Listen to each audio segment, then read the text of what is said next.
What? Now I don't believe this. Now it says, gosh, it took too long to get in. Now it ended the broadcast. Oh my God, this is unbelievable. It all came to, let me see. Again, my problem is this. It took too long to get everybody in, and now it's not, and I have to start from scratch again. Well, there's nothing I could think of that I could have done differently. I mean, I was here on time. I clicked on time. There doesn't have to be any explanation. What I'm saying is this. This said that broadcast, let me see if I can edit and I can get this thing going again. Okay, it's showing live on Facebook right now. Well, then they're hearing what we're saying.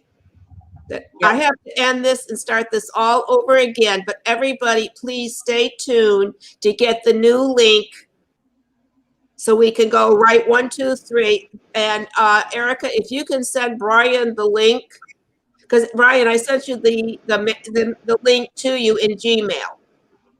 This is the show. It's a show about nothing. It's like Seinfeld. Okay, what it is, I have to, everybody who's watching on Facebook, we are having technical issues. And I know we've got 2 people watching. Please stay tuned. We have to start our program all over again. I'm very sorry, but oh, wait a minute. You're saying it's okay. Wait a minute. It is working. All right. Yes, well, you know what we're going to do? We're just going to go right into the show. If people are watching it and it's live, then we're going to do it. I apologize, anybody, for any mix-ups or misunderstandings. I have a program that's not working like it normally does when I do our StreamYard. So I apologize. And now I'm going to open up the show. I am Coach Judy, the host of the Coach Judy Variety Show. It is part of a one-stop shop of programs that offers opportunities for you to reach your goals, whatever it may be, personally and professionally. And for those of you who are animal lovers, I've got something special to share with you later in the show. And also, we're going to let you know about a new program in addition to those who are animal lovers. So please continue to stay with us because this show is very informative.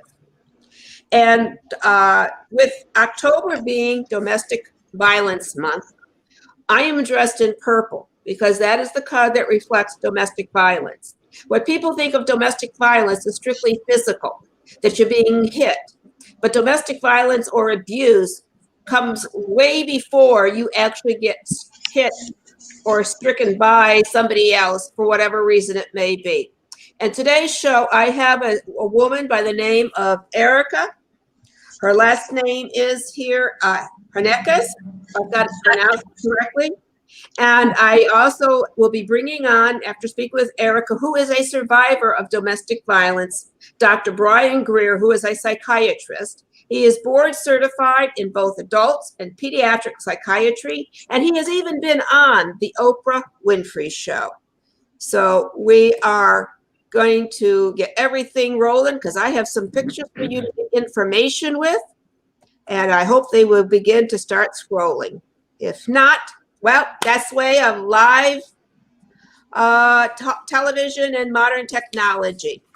So anyway, Erica, I brought you on because when we were talking, you were sharing how you had experienced domestic violence and how you were able to get out of it and then move forward to building a new life. So can you share with our listeners a little bit what first preceded you getting abused till you got out in a short version of it? Well, my personal experience was with somebody I was married to.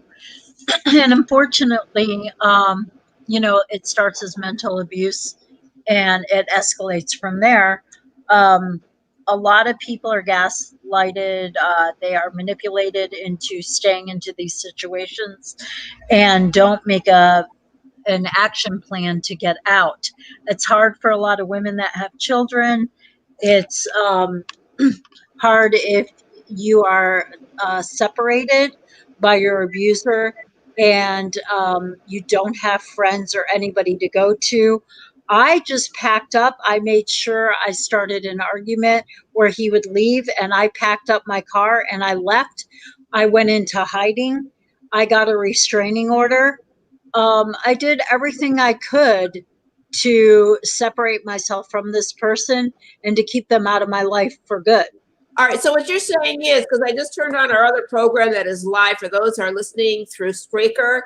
What you're saying is that you were in a domestic situation, married, not as a boyfriend, girlfriend, but as married, that we think of as domestic violence. Can you share a couple of the things that you actually had to go through that he was doing, if possible? If not, I will understand. Well, I had a loaded gun held to my head at one point, and threatened with that. I had another incident where he attacked me and had me pinned on the floor and started trying to suffocate me with pinching off my nose and covering my mouth so I couldn't breathe until I almost blacked out. And, it just went on from there. There was a lot of abuse. I had a lot of bruising, a lot of marks, black eyes, that sort of thing. I was lucky enough to have some other people intervene and try to get me out of that situation. Now, once I separated myself from him, I had other people trying to help protect me, and that helped a lot. You just have to find a good group of people that understand what you're going through. And there are organizations like, I can't remember what it's called. Women in Distress, I think it is. There is Women in Distress. There's victim Yes. services. There are youth shelters. There are a lot of things out there. And I just want to say, for anybody who's listening, and a National Single Parent Resource Center, which I'm a part of, there is a 211 number you can call. Just dial 211 on your phone, and you'll get right into the hotline and tell them you're in an abusive situation. You need help now. Yeah. And, you have to, I think it's really smart, and a lot of people won't do this, is go to the police for help. I mean, some abusers are afraid of getting in trouble with the police, so they will back off. That was my situation. But there's others that maybe this will even heighten the situation. But I believe that, it's at least an extra precaution. Well, I agree, because I know what I say to clients or when I'm speaking is that I actually say, what you need to do, call the non-emergency line and tell them that you're going in with a situation and you want to get it documented. As a matter of fact, I actually did this, I think once or twice when I was in a situation that I went to the police department and I gave them a heads up what is going on at the house, so that when they were called, they already had some background information ahead of time when I did call. And I had to call them several times with the situation. So it's always important, as Erica said, don't be afraid to call the police. You need to have these things. Everything that he does needs to be documented, or she, because it's abuse. And photos. You need it.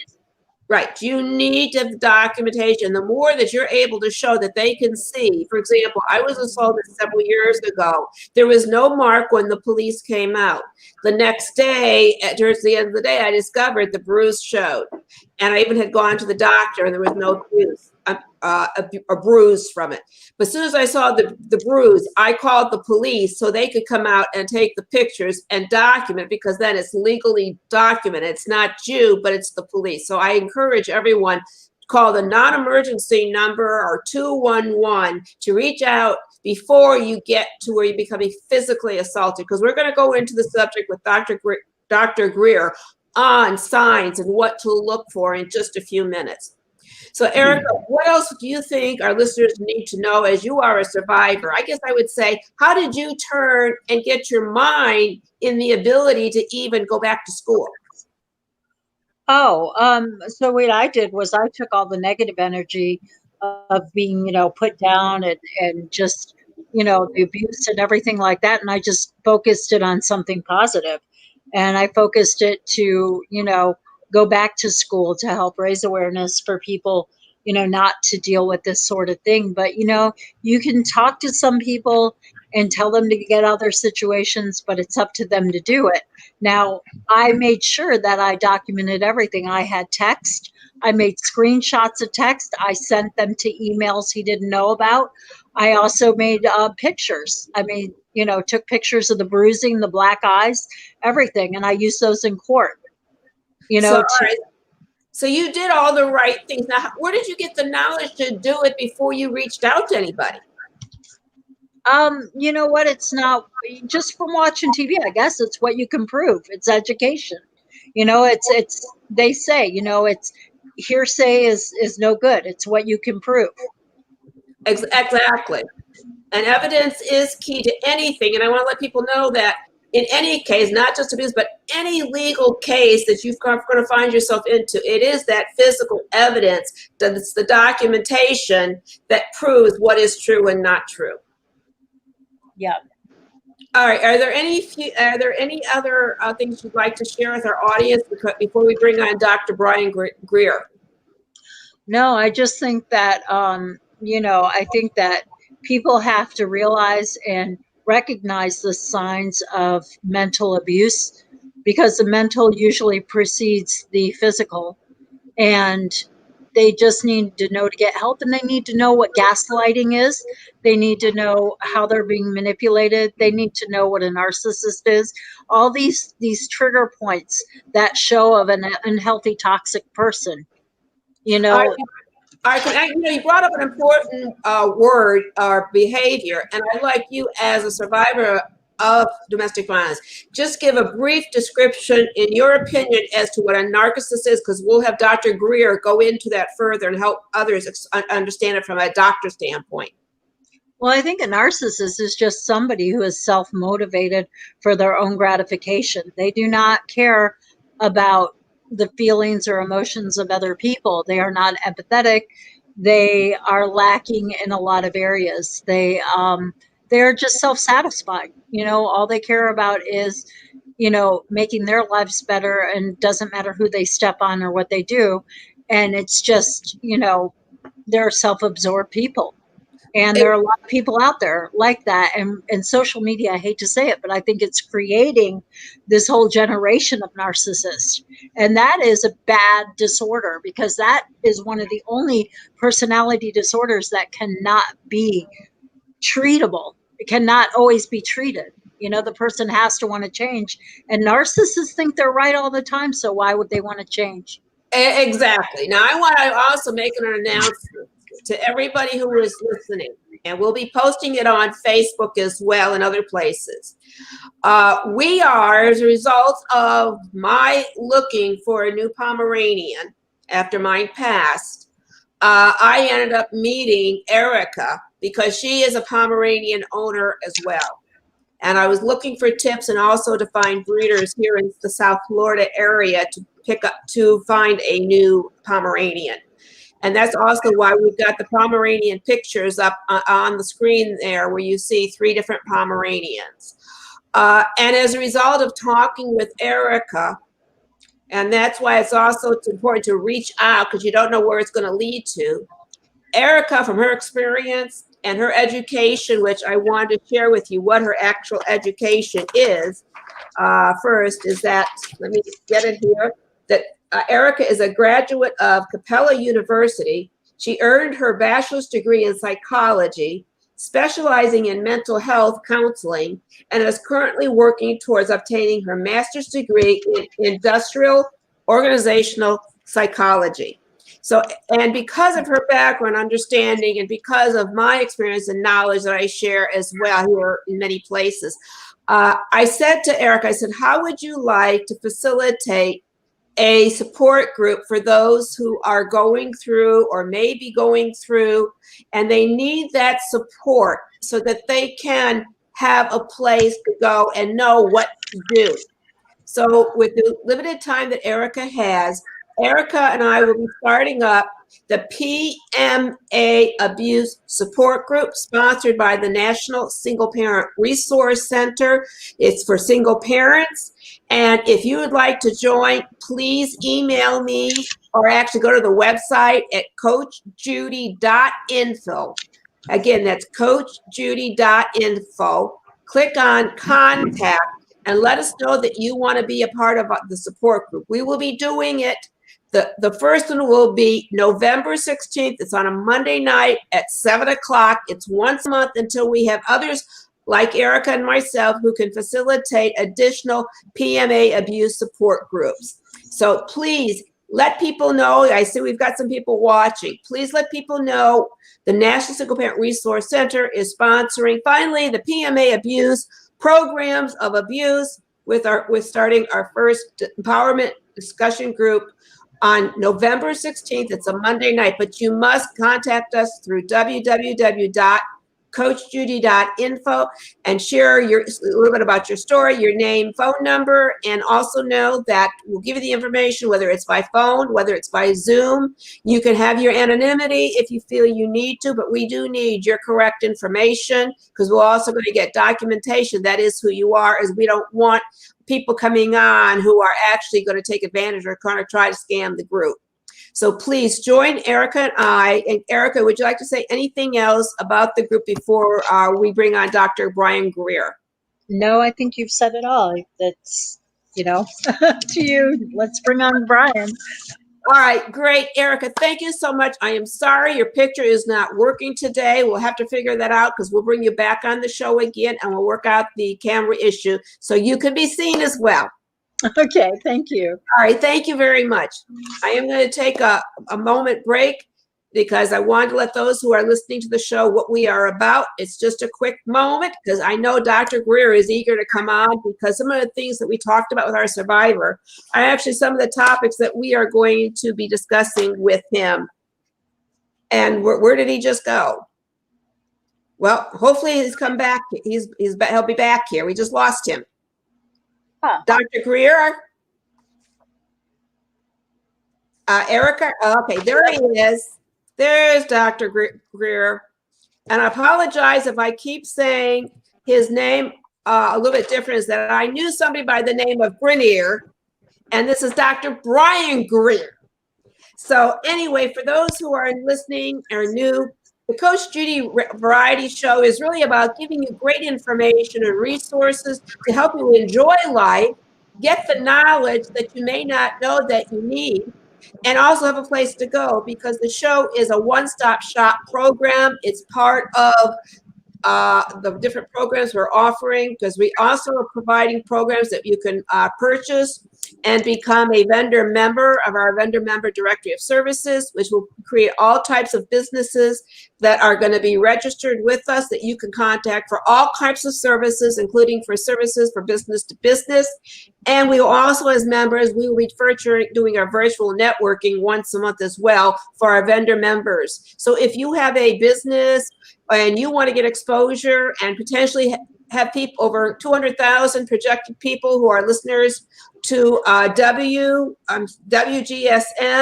Growing Solo Radio Network that airs our shows as well, you're going to get exposure. There'll be other great things for you, but I don't want to make this a sales thing. So I just wanted to give you Coach Judy Variety Show, vendor member, audience membership, and also coming on the show as a sponsor is a great opportunity to meet and connect and build whatever it is that you are looking for.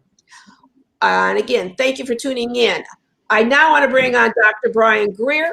He is, as we had before, he is a board certified in both adult and pediatric psychiatry. And as a matter of fact, he was even on the Oprah Winfrey Show. So you have guests who have been featured on international, national, and local levels. And I'd like to welcome Dr. Greer. We've got some great topics for us to go over. And again, I'd love to hear what you have to say about what is a normal, healthy conflict versus the seeds of domestic violence.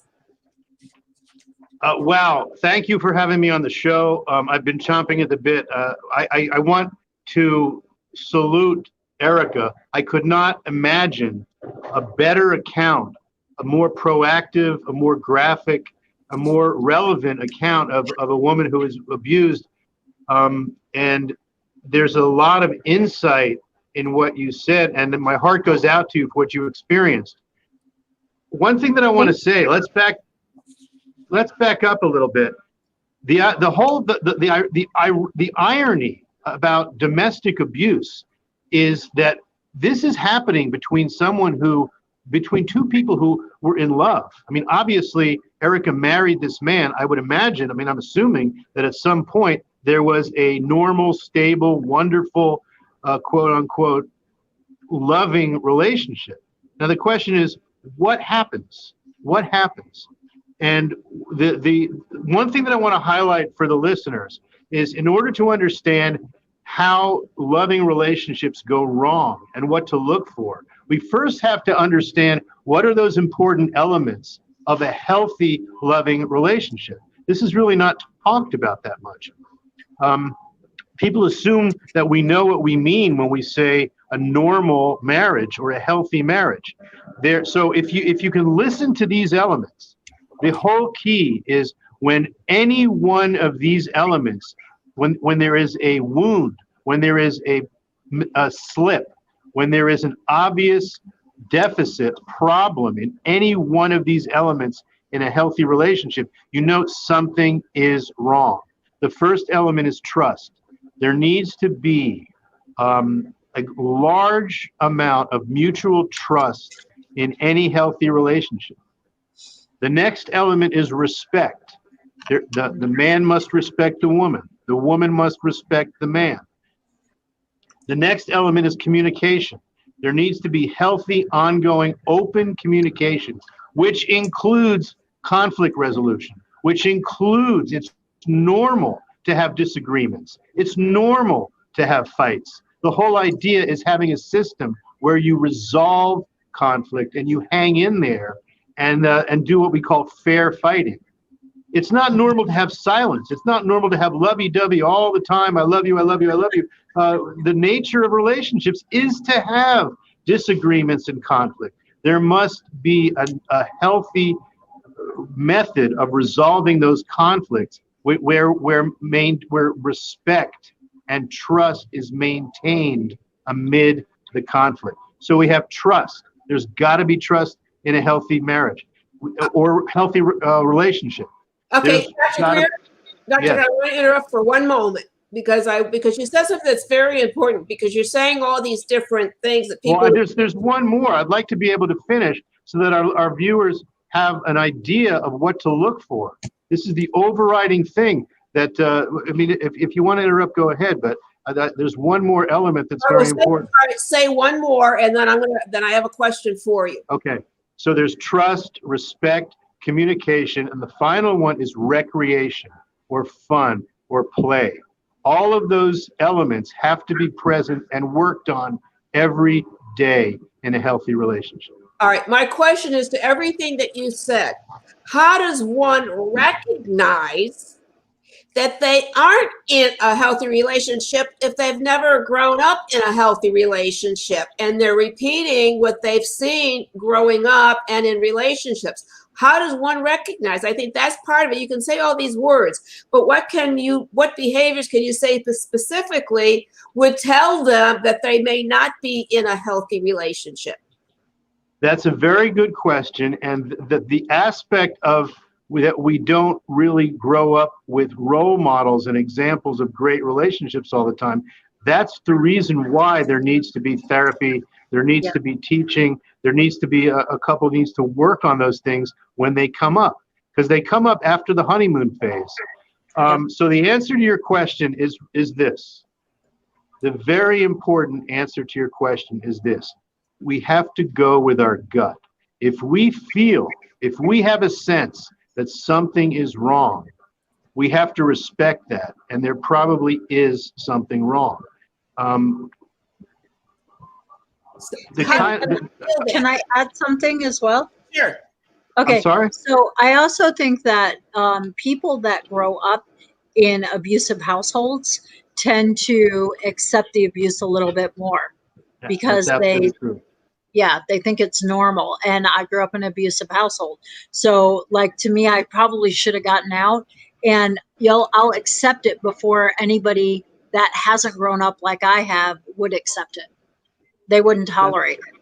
Well, Right. I agree with you because I'd like to also add something there too, is because I learned and I didn't know, and I was 30, 39, 40 years old.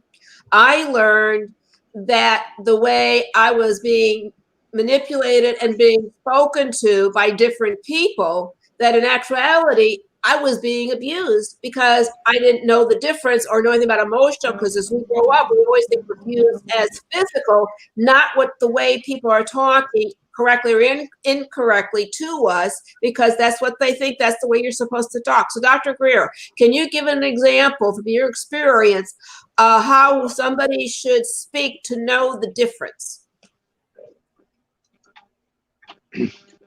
Okay, for some reason I'm drawing a blank. Let me just collect my thoughts for a second. That's why it's very important to listen to friends. It's very important to have somebody in your life who is going to give you a reality check. And if you have that radar where you feel like something's not right, he's just not talking to me right. And by the way, I have to slip in here that it's not always the woman who's the victim of abuse. There are men who can be the victim of abuse in a marriage also, not necessarily physical, but very often mental. So it can go both ways.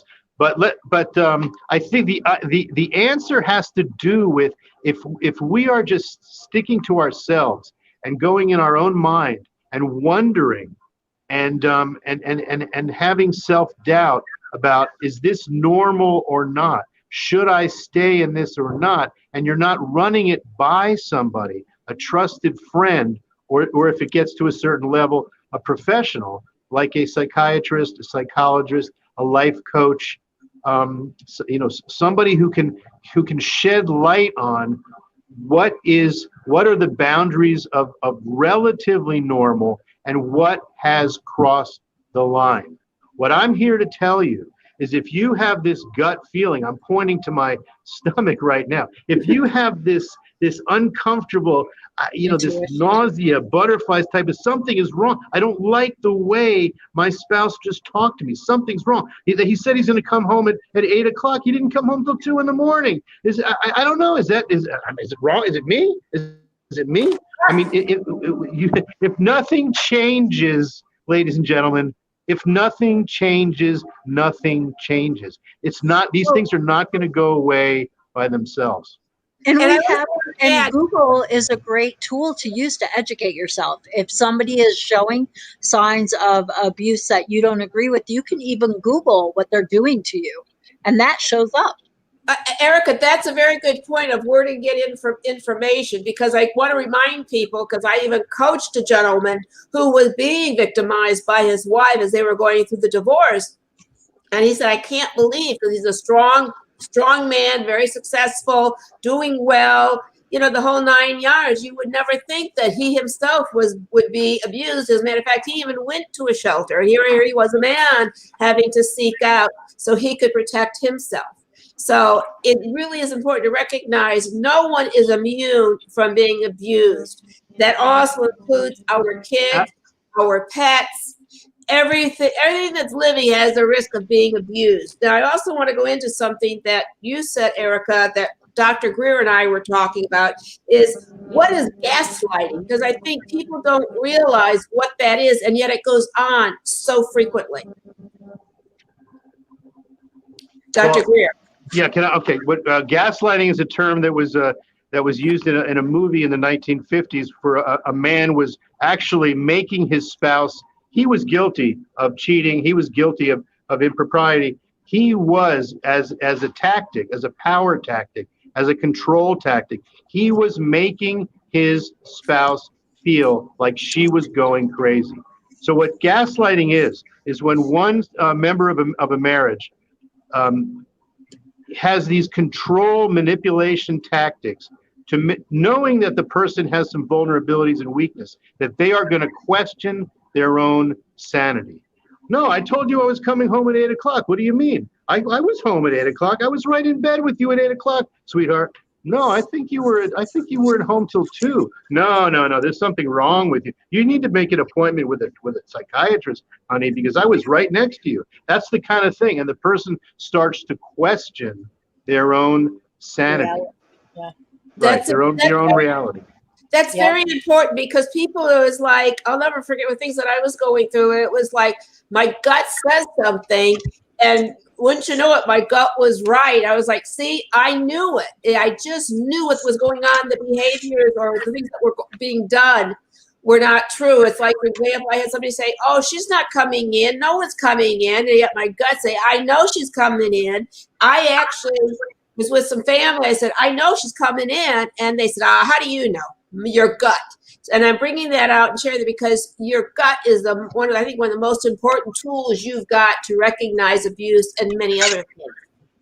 Self-esteem problems will swirl around in the head and make a person question their own reality. Maybe I deserve this. Maybe I think that I said such and such, but I could be wrong. So yes, you're right. The self-esteem problems happen here. So you have to go with your gut. You have to go with your intuition. If something feels like it's wrong, it probably is. Yeah, and remember, that's how these people that are controlling use to manipulate you. They have to break down your self-esteem. Exactly. So that is so true. That I know how to break you down because a lot of times, and people don't realize it, is that they can be really nice people to you and do things for you. But then it's the behavior or the things that they are saying that really tells you what's really going on if you have the opportunity to recognize and know that and watch for it. Well, they also do what's called love bombing. So I'm sure Dr. Greer will know this term. And they will buy you gifts. They will do all this stuff to win you over because they're preparing to do something bad again to you. So this way you think, oh no, this person really cares about me. No, it's a method of control. Exactly. That's a very good point. The gaslighters are usually narcissistic. They're usually very bright. They're usually very strategic. They're usually very manipulative, and they know their spouse very well. They know their weak points. They know how to play this little game that will cause the spouse to question their own sense of reality. Well, and that's the key, is that really watching out for their weaknesses as well. Well, they hijack their emotions. They hijack their subject emotions, and these are psychopaths and sociopaths. These people, narcissistic personality disorder is the base disorder for sociopaths and psychopaths, which are some of the most cunning, intelligent people around. Exactly. Well, I'd like to have a conversation about that off the air, because you're getting into some really interesting but complicated issues regarding narcissism and sociopathy. But I want to do a little side commercial for the narcissist. The narcissist tends to be wounded themselves. It's a lack of empathy. It's very controlling. But usually what's behind the control is fear. These people are very afraid of not being in control. They're very insecure about their own sense of self. And the narcissist is essentially addicted to their self-image. They manipulate life, they manipulate the environment to make sure that they preserve how they imagine other people see them. That's their most important thing. And let me ask you a question: can a narcissist really be helped when they're so far gone, if they decide they want help? I mean, because you've got them that are so obsessively narcissistic, that to the extreme. Judy, oh please, let's stay optimistic. There is a whole school of thought. Ernest Kohut, there's a whole school of thought that created a whole form of psychotherapy for narcissism. There definitely is hope for the narcissist. They need a lot of empathy in therapy. They need a lot of reflection. There is a wound. They need the wound and the trauma to be treated. But there is definitely like somebody mentioned, how many psychiatrists does it take to change a light bulb? Well, only one, but the light bulb has to really want to change. The narcissist, if you've got a narcissist who wants to change, they can definitely change. There has to be something in it for them, though. Okay, so and that's but that's with life. And there always has to be something for yourself or for them or for the whatever it is. They have to get something out of it. Everybody wants something out of whatever it is.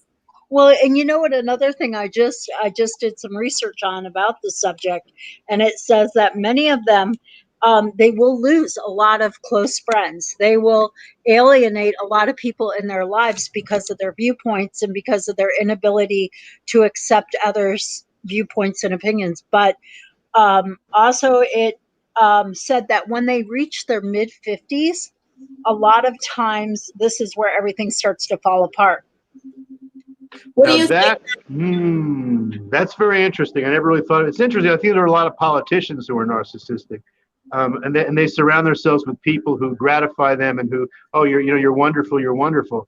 But so in other words, what you're saying is even the narcissist will reach a certain phase of life where they have to self-reflect. They have to look at themselves. They start experiencing the consequences of their narcissistic behavior. That's a very good point. Yes, I've seen it personally with 2 people so far. And I've actually seen how they've had friends drop off. They've struggled to replenish these friends. It doesn't work quite as well because as we age, we get smarter. We start to learn about people like this. We see the signs, and we don't fall for it anymore. Right. Well, And that's, if I could throw in the L word, I think it's very important when we talk about narcissistic personalities, narcissism, is that they generally have the incapacity to love. They generally are not able to love. You know, there's this myth that, Narcissus fell in love with his image in the lake. He didn't fall in love with his image. He didn't fall in love with himself. Narcissists do not love themselves. They are in love with their image. And that's the problem. So you have to help them. You have to teach them how to really authentically love, and that it is possible. Narcissists can have a lot of resources. They're usually very bright, very talented, very creative. So you have to sort of access the positive aspects and get to the fact that they are wounded themselves. But then how do you do that without creating a bigger narcissist? I mean, because that's because you're trying to help them understand that, they aren't this broken person. But in doing that, they may take it the wrong way and run with it and think that they can manipulate you even more.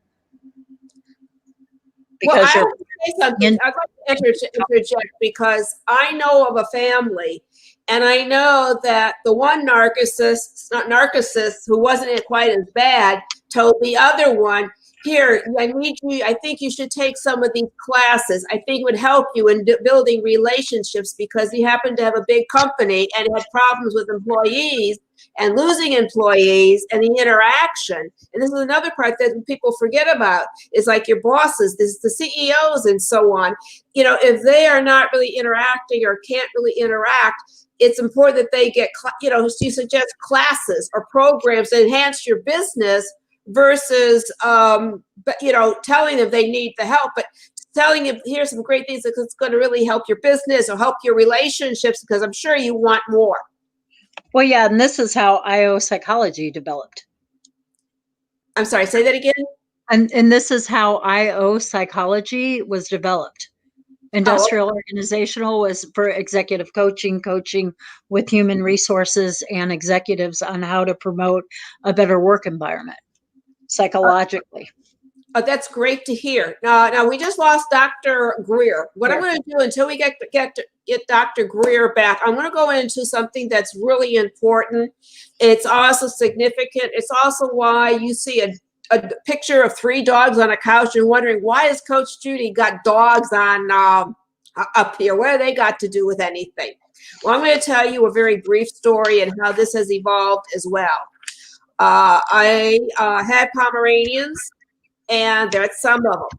As a matter of fact, in August, which is why we weren't out there walking our talk, so to speak, and talking to lots of people, is that my own dog, 14 years old, she's not in the picture, Ruby, unexpectedly passed away.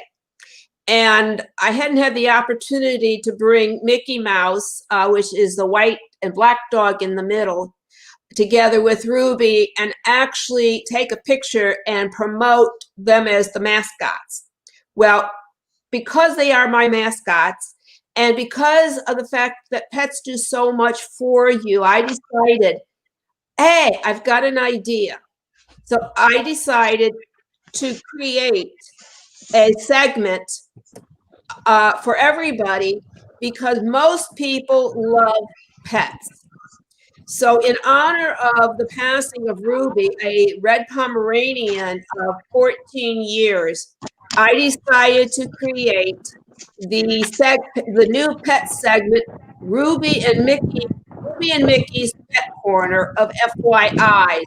As a matter of fact, we have a group on Facebook called Ruby and Mickey's FYIs I'm sorry, Ruby and Mickey's Pet Corner of FYIs. I'm sorry, I'm starting to laugh. Dr. Greer is walking from the location he was at. Because So- I left my charger in the car and I lost power. So it's sort of like it was the narcissistic part of me was clueless as to how much power I have in my phone. Well, you see, and that's what makes live TV also fun because you never know what to expect when you're going live. And I think that I'm not even going to edit the show because of the way we began the show is I didn't know we went live because this thing was saying that we're ending broadcast. So that's what I think with doing live TV and radio is that the unexpected can even make the show even more interesting and sometimes more exciting. So what I want the narcissistic part of me had to put on a shirt so I look better also.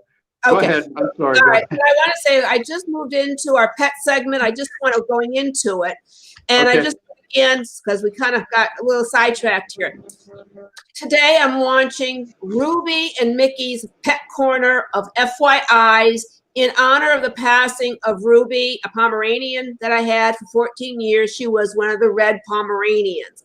In addition, which is how I ended up meeting Erica, is that we are looking and hopefully if everything comes together and we get enough sponsors or people wanting to make a donation, we hope to have a new mascot and to be with Mickey, who is the black and white dog in the middle as a mascot.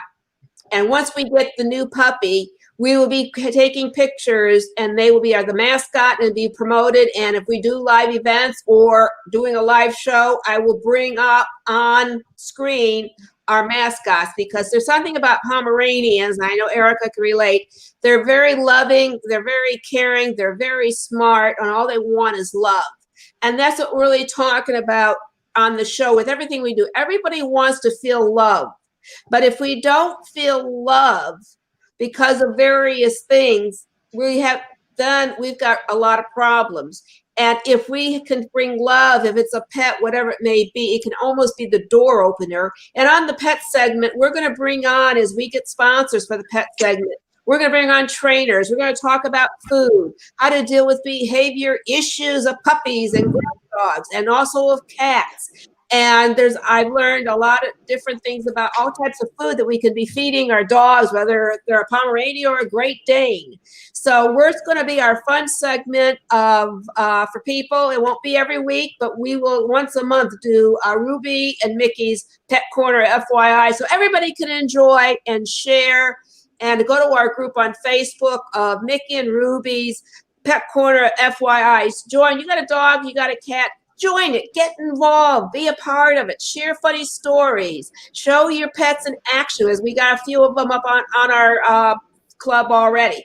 And then share tips, things that you found that have been helpful. And then we will also bring, for those who become part of our show, also providing information on our group. So it's our new pet segment. And who would have thought 2 months ago that the passing of my little Ruby Dooby, as I call her, would lead to a new pet segment for the show, as well as a new group for dog and cat lovers, and new people that will be coming into our show, and new people to give you great ideas as well. So again, I'm sharing that because I wanted to say, no matter what happens, no matter what loss, positive or negative, we can always turn it into something positive. And because Ruby was very special and she is greatly missed by myself, Mickey, and our cat, Precious, we were able to turn it into something special. And here, at least I can say, I lost her, but now I have new friends, new people to know and become acquainted with, and to share tips, as well as everybody else sharing, because again, it's all of us working together in life that helps us to achieve what it is that we want in life. And so, Dr. Grenier, please go in, because sometimes some people are so narcissistic they can't really feel love because they don't know what real love is. Well, actually, these topics are related because narcissists usually do get along very well with pets because they don't really expect anything back. The whole thing with a narcissist is they have a lot of entitlement and they expect a human being to treat them with, to worship them. But an animal and infants they also get along very well with. And the other related topic with abuse is that unfortunately, people who end up being abusers in relationships, they often start with animals. There's actually a trilogy. People who end up being abusers in the future, if they wet their bed, there's a higher incidence of abuse later on. Really? Yes, if they set fires as children, and also if they're cruel to animals. Yeah, this is all for psychopaths too. That's true. Yeah. That's true. Yeah, it's like that movie Don't F with Cats on Netflix. Perfect. Right. Well, I have to tell you then, really, then for those who are parents and aunts, uncles, is that if you have a niece, a nephew, or a child that seems to be wanting to hurt animals, it's almost a warning sign that maybe your child or that child needs to get some professional help.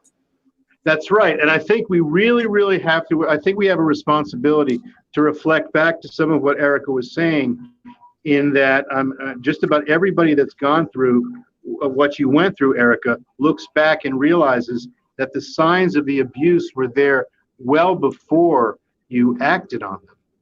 And I think it's important that that anybody who feels that maybe they're in an abusive relationship, that in itself, the suspicion that they're being abused is almost, I'd say 95% of the time, accurate. And like I said, when nothing changes, nothing changes. And the tragedy is that a lot of people in an abusive relationship will wait too long, Well, which is hope. I get your question then, because I'm thinking of kids. How do kids reach out for help? Do you have any suggestions for those who may find, especially with single parenting, they go one home that's loving, the other home is abusive, but the child doesn't realize it, and what should the child do to protect themselves? Well, look, you're pulling on my heartstrings here. I mean, a child is helpless. Very often a child will not say anything. They will be too ashamed. They will be too fearful to actually be outspoken and speak up against a big, scary parent. What they will do is they will, with their own behavior, maybe they'll start acting out in school. Their grades will suffer. Their behavior will change. There will be some changes in the child's behavior that maybe even seem unrelated. But children speak through actions. They're not going to say, you're going to ask this child, are you concerned that your dad is abusive? No. I mean, they're not going to admit it. That's why sometimes therapy with children, it's really an art. You have to really know how to open up, make them feel comfortable expressing their inner pain. I agree with you, because I see so much over the years. I've seen so many different things and find myself, I wonder if that person is or was abused. Because as a matter of fact, as an example, I was talking to a gentleman and I said to him, from what he was saying, I said, it sounds like that somebody may have kind of put you down when you were younger because of what you were saying to me. And he said, as a matter of fact, my father, the way he talked to me wasn't nice at all, and made me feel insecure. And that even today is still present in his life and presenting issues that's holding him back. I'll tell you, I'm reminded of the movie of Joker, that the recent movie that's about the Joker, the character Joker, which I think is one of the greatest acting performances I've ever witnessed in my life. There's such a profound scene, and that scene reflects what I hear in my office, what I hear from children and adults. The most common complaint they have is, nobody listens to me. Yeah. My father doesn't listen to me. My mother doesn't listen to me. The Joker is in front of the therapist, and he's just revealed a very profound thing about realizing that he exists. And the therapist says, I'm sorry, but our clinic is closing. And he looks at her and he says, you don't listen to a word I say, do you? And that was such a profound moment. But very often abuse starts with something like that. The person just doesn't feel listened to. They don't feel like their perspective is respected. And that's an example of one of the seeds, the early warning signs of an abusive partner. I'm glad you said that, and because I want to interject something. I've never even said this publicly before, but I know growing up, I never felt safe to really express myself to people because of what dynamics were going on. Something inside, it was like, somebody's going to tease me. Somebody's going to put me down. Somebody is going to discredit me. So I found it actually made me afraid to even really talk much and be who I am. Fortunately, 30 years ago, I learned and recognized so much and learned so much that I'm me is like when I go out, and that's the great satisfaction. Once you learn, it's like, I'm free. You're free to be you. It's like working from the inside out and feeling free to be and do whatever it is that you want. No. Yeah, and Judy, you used the word safe, and I want to ask Erica a question. But Yes. that word safety, that is such an important word in a relationship, in a home. The most important thing to feel in a loving relationship, in a home environment, is feeling safe to be oneself. And I'm wondering, Erica, with this aspect of not feeling listened to, I mean, was that something that you started experiencing early on? Well, my mother's best saying was, children are to be seen and not heard. So, yeah, I guess that would fall in line with that.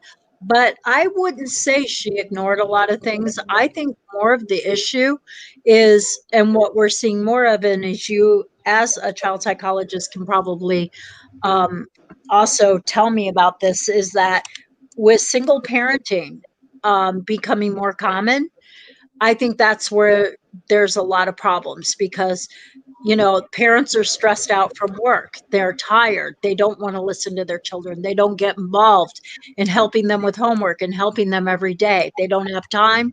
They don't have resources. They don't have energy. And I think this is where this all stems from. I think Yeah. you made a very good point because I've heard that from so many people, and what they're doing also is that they're sending them, instead of TV, maybe they're going to the computers and they're going online and getting exposed to some. There's a lot of great programs online, but they may end up going to the wrong programs and escalate what they're feeling inside that's negative and destructive. Well, actually, Erica, I was actually referring to whether you felt in your marriage, if you felt early on that he stopped listening to you. No, he had more of he developed a drug problem. So that was a lot of how this psychosis with him started. So that was something totally different. But I see a lot of, in relationships, I seem to attract a lot of people with that narcissistic quality because I think because a lot of normal guys are, I'm attractive, so I think a lot of normal guys are afraid to talk to me. And I've went through this a million times trying to figure out how to not attract these types, but they're the types that are going to come and talk to me. They're going to have the confidence, where the normal guy isn't. And so I've had to learn how to deal with them. So now I can see when I'm getting into an abusive relationship, I can see the signs and then I just get out, but it's amazing at how many people are like this now. Well, I don't see a picture of you, so I don't know. You sound very attractive to me.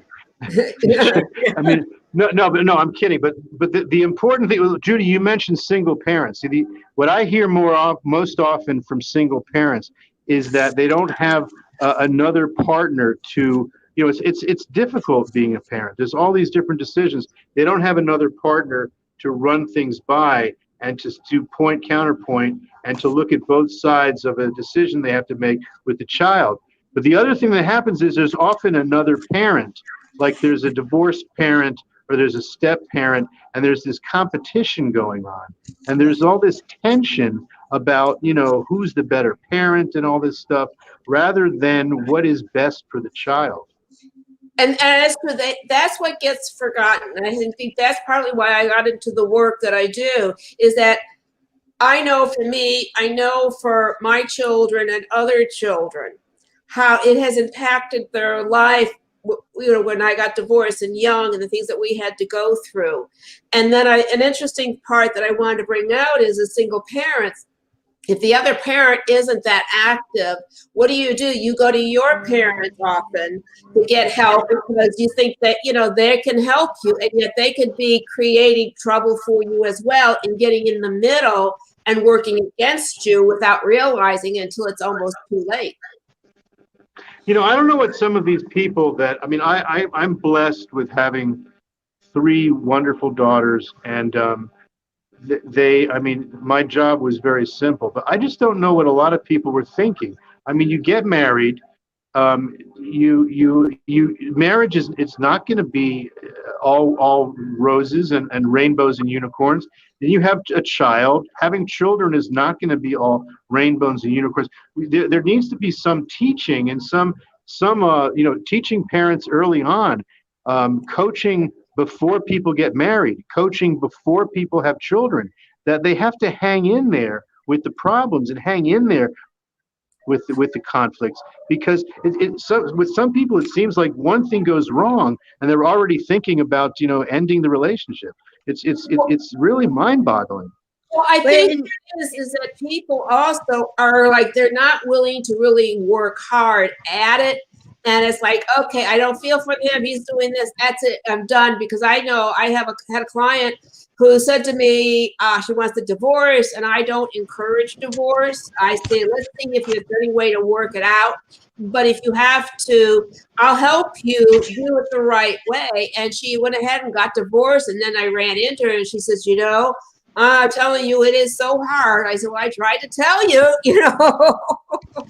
Yeah, but look, we're living in a society where, it's not frowned upon anymore to get divorced. We're living in a society where it's like, people are expendable, you don't like this person, you don't work things out, you just find somebody else that fits into your little nook of what you expect them to be.